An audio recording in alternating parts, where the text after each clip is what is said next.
नमस्कार दोस्तों, आप देख रहे हैं खबर एचपी और आइए वक्त हो गया हिमाचल प्रदेश के ताज़ा और बड़ी खबरों को जानने का। बताएंगे सभी खबरें एक एक करके एवं विस्तार से। उससे पहले आप हिमाचल प्रदेश के किस जिले से न्यूज को देख रहे हैं कमेंट बॉक्स में कमेंट करें। साथ ही सभी खबरों से अपडेट रहने के लिए चैनल को भी सब्सक्राइब करें और बेल आइकन को जरूर दबाएं। तो दोस्तों चलिए शुरू करते हैं आज की पहली बड़ी खबरें।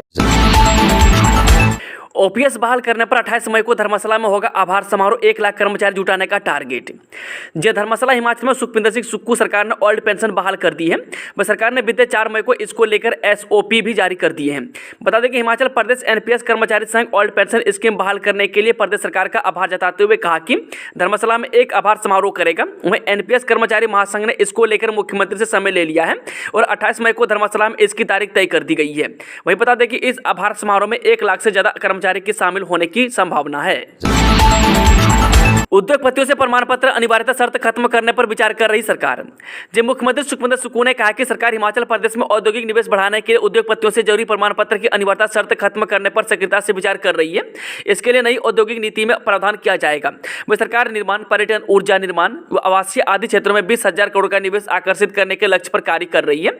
बता दें कि जिससे लगभग 40,000 लोगों को प्रत्यक्ष और 50,000 लोगों को अप्रत्यक्ष रोजगार मिलेगा। कीरतपुर मनाली फोरलेन पर स्थापित होंगे 3 नए traffic cum tourist police station. Kiratpur Manali four lane पर 3 नए traffic cum tourist police station स्थापित होंगे। इस फोरलेन पर सुचारू यातायात संचालन और दुर्घटना की आशंका कम करने के लिए अत्याधुनिक प्रौद्योगिकी का उपयोग किया जाएगा। यह पुलिस स्टेशन बिलासपुर, मंडी और कुल्लू जिला में खोले जाएंगे। यह जानकारी कीरतपुर मनाली फोरलेन में सड़क सुरक्षा पहलुओं की समीक्षा के लिए हुई शिमला में हुई बैठक की अध्यक्षता करते हुए मुख्यमंत्री सुखविंदर सुक्खू ने दी। प्रदेश में आज से करवट लेगा मौसम, 17 मई तक बारिश की चेतावनी। हिमाचल प्रदेश में रविवार से मौसम खराब रहने का अनुमान है। वहीं मौसम विभाग ने प्रदेश के मैदानी एवं मध्य पर्वतीय क्षेत्रों के लिए बारिश व ओलावृष्टि की आशंका जताई है। वहीं प्रदेश के लाहौल स्पीति और किन्नौर जिला को छोड़कर बाकी सभी जिलों में बारिश व ओलावृष्टि की आशंका है। बता दें कि बारिश के साथ कई क्षेत्रों में तेज आंधी भी चल सकती है। वहीं मौसम विज्ञान केंद्र के निदेशक सुरेंद्र पोल ने बताया कि प्रदेश में रविवार से फिर पश्चिमी विक्षोभ सक्रिय हो गया है। प्रदेश सरकार को इस साल चुकाना होगा 11,068 करोड़ लोन, 1 दशक में 2.5 गुना बढ़ गया लोन। जे कर्ज के जाल में उलझे हिमाचल प्रदेश में अब लोन चुकाना भी एक बड़ा खर्चा है। वही माना जा रहा है कि हिमाचल सरकार वित्त वर्ष 2023-24 में 11,068 करोड़ का कर्ज चुकाएगी। यदि सरकार सीमित ऋण लेती है और आय के साधन बढ़ाने पर जोर देती है तो भी आने वाले 5 साल के भीतर राज्य सरकार को 27,677 करोड़ रुपये का कर्ज चुकाना होगा। हालांकि राज्य पर 76,000 करोड़ रुपये के करीब कर्ज है और हिमाचल की आबादी 75 लाख है। छोटे उद्योगों से बड़ा कारोबार करेगी सरकार, मुख्यमंत्री बोले। प्रदेश में भी क्लस्टर आधार पर स्थापित होंगे लघु उद्यम। जे मुख्यमंत्री ठाकुर सुखविंदर सुक्खू ने शनिवार केंद्रीय सूक्ष्म लघु एवं मध्यम उद्यम मंत्रालय के सचिव बीबी स्वैन्य से भेंट की। इस अवसर पर आयोजित बैठक में प्रदेश में सूक्ष्म लघु एवं मध्यम उद्यमों के विस्तार पर सुदृढ़ीकरण पर चर्चा की गई। वहीं मुख्यमंत्री ने कहा कि प्रदेश सरकार युवा उद्यमों को प्रोत्साहित करने पर विशेष ध्यान केंद्रित कर रही है। इसके साथ ही उन्होंने कहा कि प्रदेश सरकार विद्युत चालित वाहन, पर्यटन, ग्रीन हाइड्रोजन, हरित प्रौद्योगिकी सहित अन्य क्षेत्रों में निवेश आकर्षित करने की दिशा में आगे बढ़ रही है। इसके साथ ही उन्होंने कहा कि केंद्रीय क्लस्टर विकास कार्यक्रम के अंतर्गत प्रदेश में कैन एवं बांस पर आधारित, पारंपरिक फुटवियर, चाय आधारित, बुनाई, खाद्य प्रसंस्करण इत्यादि क्षेत्रों में क्लस्टर स्थापित करने का प्रस्ताव है। धर्मशाला के उथला ग्राम में बड़ा हादसा, अनियंत्रित होकर खाई में गिरा कैंटर, 5 लोगों की गई जान। धर्मशाला के साथ लगते टांग क्षेत्र उथला ग्राम में दर्दनाक सड़क हादसा पेश आया है। यह रविवार दोपहर के समय एक कैंटर अनियंत्रित होकर 100 मीटर नीचे खाई में लुढ़क गया। वही हादसे में कैंटर सवार 5 लोगों की मौत हो गई, जबकि 3 लोग गंभीर रूप से घायल हो गए। वही घायलों का इलाज के लिए अस्पताल में भर्ती करवाया गया है। मृतकों में 4 एक ही परिवार के बताए जा रहे हैं। बताया जा रहा है कि हादसे के समय कैंटर में कुल 8 लोग सवार थे। ये सभी खेतों में गेहूं की कटाई के बाद कैंटर में उसे लाद कर वापस आ रहे थे। इसी बीच उथड़ा ग्राम के पास कैंटर अनियंत्रित होकर सड़क से नीचे लुढ़क गया। वह हादसे में 4 लोगों की मौके पर ही मौत हो गई, जबकि एक घायल ने टांडा अस्पताल में इलाज के दौरान दम तोड़ दिया। वही घटना की सूचना मिलते ही पुलिस की टीम ने मौके पर पहुंचकर घटना के संबंध में मामला दर्ज कर आगामी कार्रवाई शुरू कर दी है। आयोग के पूर्व सचिव 3 और मामले में आरोपी एचएएस अधिकारी के खिलाफ जांच को मंजूरी।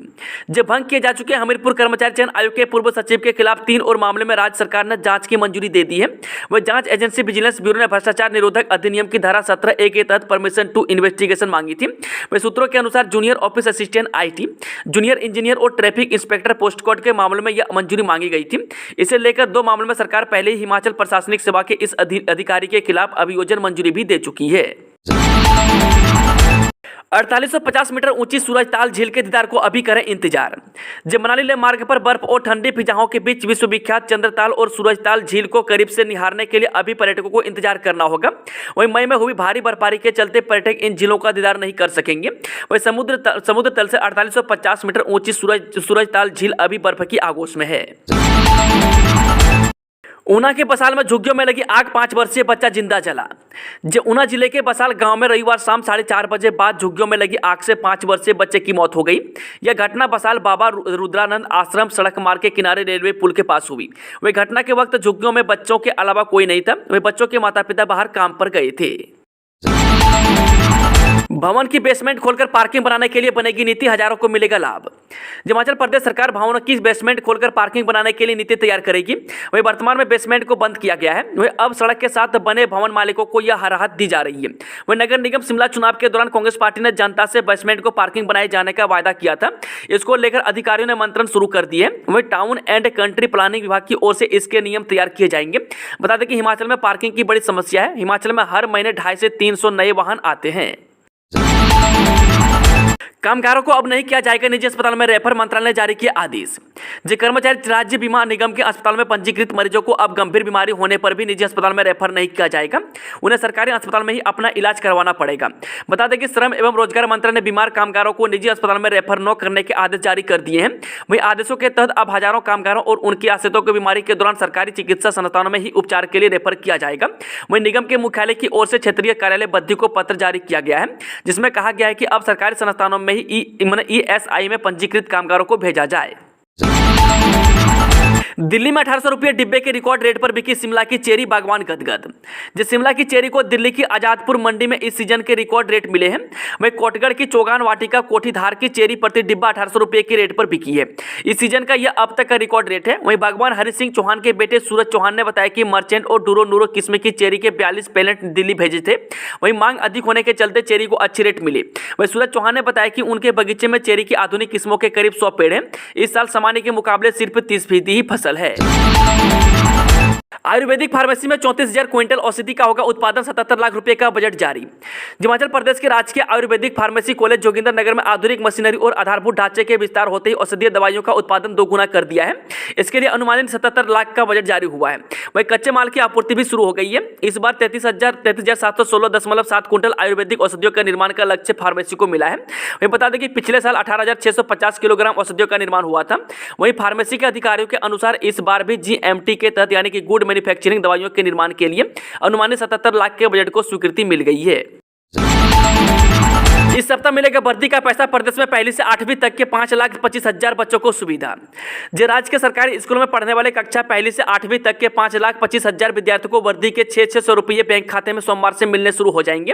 वही लेकिन शिक्षा विभाग को जिला स्तर पर सबसे बड़ी दिक्कत यह आ रही है कि अधिकतर बच्चों के अकाउंट नंबर अपडेट नहीं है।